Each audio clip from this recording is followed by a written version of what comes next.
Assalamualaikum warahmatullahi wabarakatuh. Hari ini saya nak buat ulasan perlawanan di antara pasukan Melaka United menentang pasukan Kedah.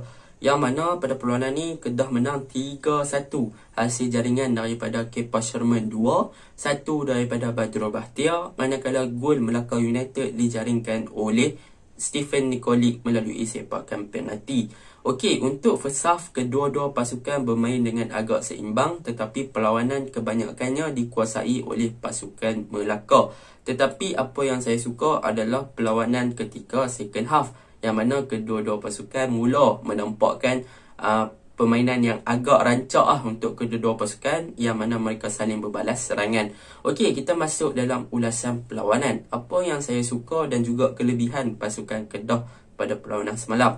Yang pertama, pasukan Kedah waktu perlawanan semalam, mereka menjadi sebuah pasukan yang lebih organised dan lebih compact dan lebih laju dan lebih ofensif dan lebih kepada menyerang adalah ketika di second half, apabila Aidil Syahril melakukan pertukaran membawa masuk Fayad menggantikan Rozaimi Abdul Rahman, yang mana kemasukan Fayad semalam memberi impak yang sangat besar di bahagian kiri Kedah apabila mereka berjaya melakukan serangan dengan menggunakan Fayad waktu second half, sewaktu minit 45 hingga minit ke-60. Tetapi apa yang lebih menyeronokkan, lebih gembiranya kepada penyokong-penyokong Kedah adalah pada minit ke-60, selepas Aidil Syahril mengeluarkan Robi Ataya dengan memasukkan Azamuddin Akil, yang mana dengan kemasukan Azamuddin dan juga Fayad, mereka berdua ni berjaya menyeimbangkan bahagian kanan dan juga bahagian kiri Kedah untuk menyerang di bahagian kanan dan juga bahagian kiri.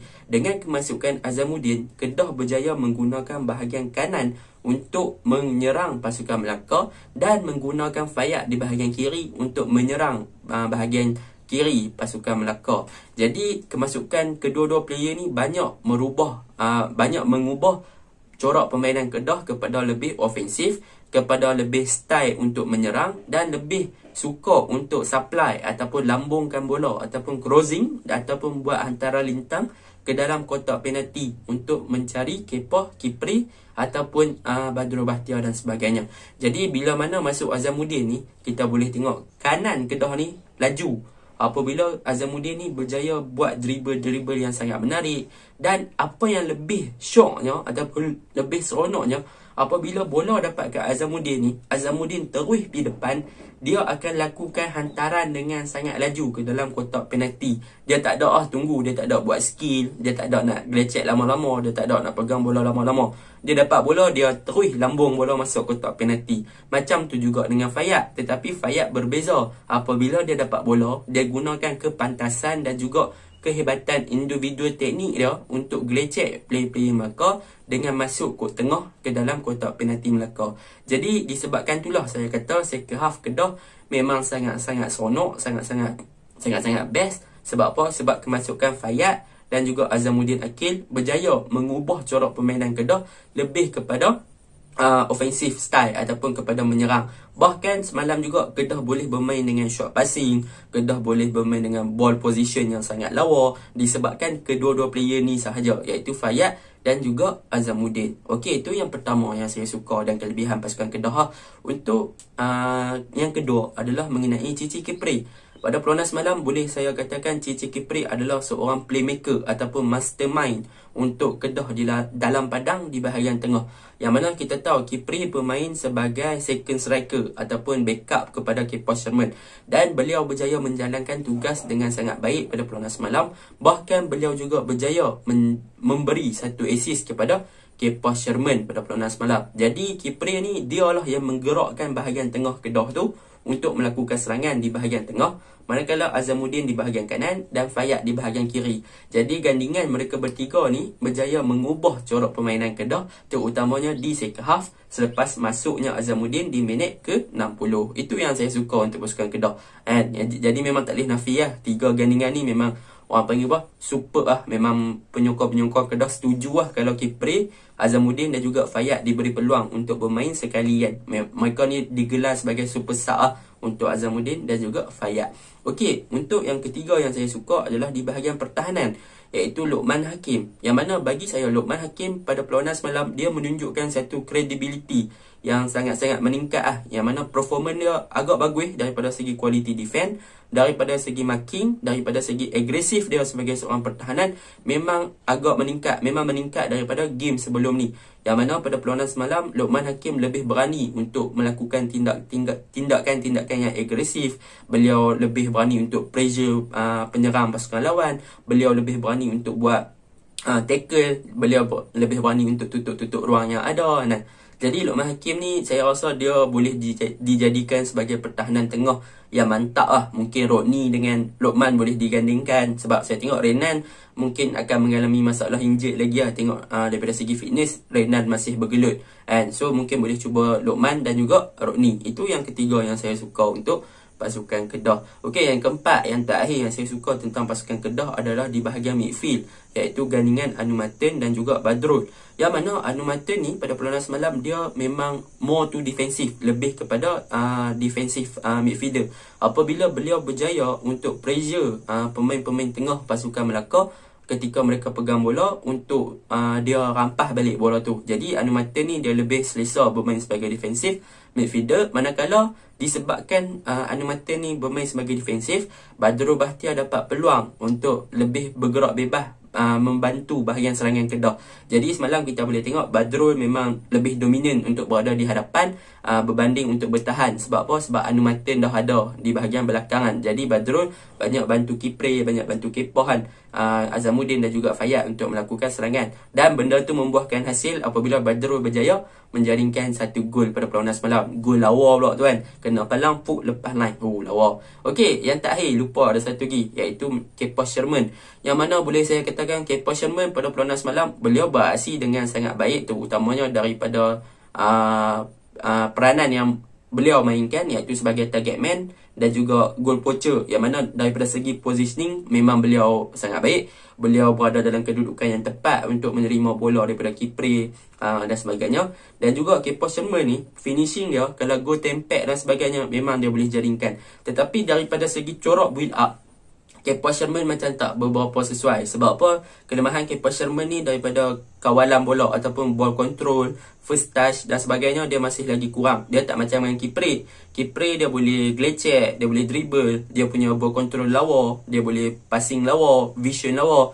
Tetapi macam Kepoh ni dia lebih kepada goal poacher, lebih kepada positioning dia tu betul, dia boleh jaringkan gol. Tetapi untuk bantu build up dia agak kurang Dia akan banyak lakukan passing yang tak tepat. Dia nak dribble tak boleh, dia tak berapa laju sangat, ball control dia pun tak berapa baik Itu untuk kekurangan Kepoh. Tapi ada kelebihan untuk go tempat memang syok Kepoh ni.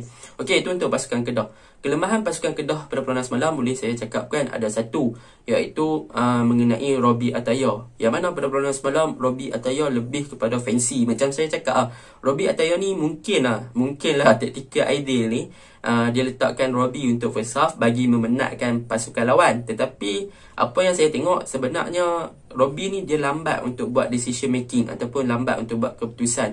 Apabila dia dapat bola, dia suka nak miss skill, dia suka nak tarik player-player lawan supaya kerumun dia ataupun kepung dia, lepas tu dapat free kick. Tetapi benda tu hanya sia-sia. Sebab apa saya tengok semalam, Robbie bermain dengan sangat baik. Dia berjaya untuk gelecek 2-3 orang, dia berjaya dribble, dia berjaya buat skill. Tetapi bila dah dia main terlalu fancy, hantaran dia tu lambat. Dia lambat untuk lambungkan bola dalam kotak penalti, dia lambat untuk passing kepada teammate, menyebabkan peluang yang dah terbuka jadi sia-sia. Sepatutnya kalau dia passing awal, Kedah boleh jadikan gol. Tetapi disebabkan dia duk main fancy sangat, Kedah memang hilang arah. Tu sebab bila masuknya Azamuddin boleh supply ataupun lambung bola terus dalam kotak penalti dengan laju, game Kedah jadi lagi laju. Sebab Kedah selalu dapat bola dalam kotak penalti. Tetapi dengan Robbie ni, dia lebih suka buang masa, dia suka buat skill, dia lambat nak passing dan sebagainya. Jadi itu kelemahan Kedah. Yang kedua, kelemahan Kedah boleh saya katakan agak ketara di bahagian kiri, di bahagian serangan dan juga bahagian defending. Yang mana bahagian serangan semalam Rozaimi bukannya main tak bagus, main bagus, tetapi dia tak boleh nak berfunction seperti Fayad main lagi Kira memang Kedah masih lagi perlu mengharapkan Fayad untuk menghidupkan bahagian serangan belah kiri. Tu memang poin paling penting lah, fight antara orang yang akan hidupkan bahagian kiri. Untuk defending pula, Arif Fahan masih lagi terkapai-kapai untuk mencari performance dia yang terbaik. Bukan dia tak bagus, dia bagus semalam, tetapi cumanya daripada segi corak permainan Melaka, memang mereka menggunakan Arif Fahan untuk melakukan serangan lah. Tempat Arif Fahan tu selalu dijadikan sebagai point untuk Melaka tembus ataupun penetrate bahagian defend Kedah ataupun untuk Melaka lakukan serangan. Okey, untuk pasukan Melaka pula, kelebihan pasukan Melaka pada perlawanan semalam adalah di bahagian tengah mereka yang diketuai oleh Manuel Ott. Yang mana Manuel Ott ni boleh saya katakan sebagai Kante, tapi lebih kepada version ofensif, lebih kepada style untuk menyerang. Sebab apa saya kata macam tu? Sebab kita boleh tengok pada perlawanan semalam, Manuel Ott bermain dengan sangat baik, mengawal midfield Melaka dengan sangat baik, tetapi sayang beberapa peluang yang ada gagal dimanfaatkan oleh barisan hadapan. Okey, pemain kelebihan Melaka yang kedua adalah melalui gandingan Kumarin dan Kumarin dan juga Faris Shah di bahagian kanan. Yang mana di bahagian kanan Melaka ni memang hidup Faris Shah dan juga Kumarin ni bermain dengan sangat-sangat baik.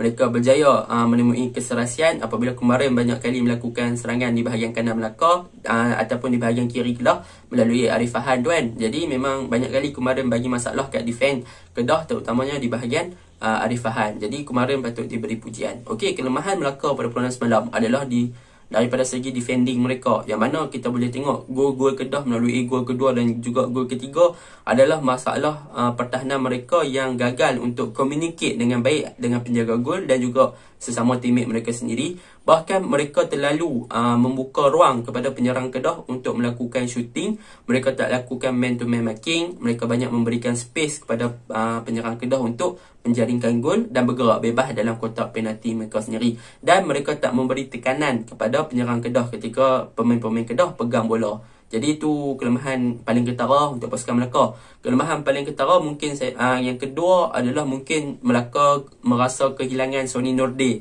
Saya rasa kalau Sony Nordin main semalam, mungkin corak permainan Melaka tak macam tu lah. Mungkin lagi baik lagi better kan. Tetapi semalam disebabkan gandingan mereka letak Nicolik dan juga Alex, yang mana dua-dua ni adalah penyerang yang boleh dikatakan sebagai target man. Tu sebab bahagian serangan Melaka kita nampak tak hidup sangat kan. Sebab tak ada seorang player yang kreatif ataupun tak ada seorang player yang boleh dijadikan sebagai playmaker. Itu sahaja ulasan saya untuk Melaka lawan Kedah. Secara overallnya memang Kedah bermain dengan sangat baik, terutamanya di minit 60 hinggalah habis perlawanan. Itu saja. Assalamualaikum.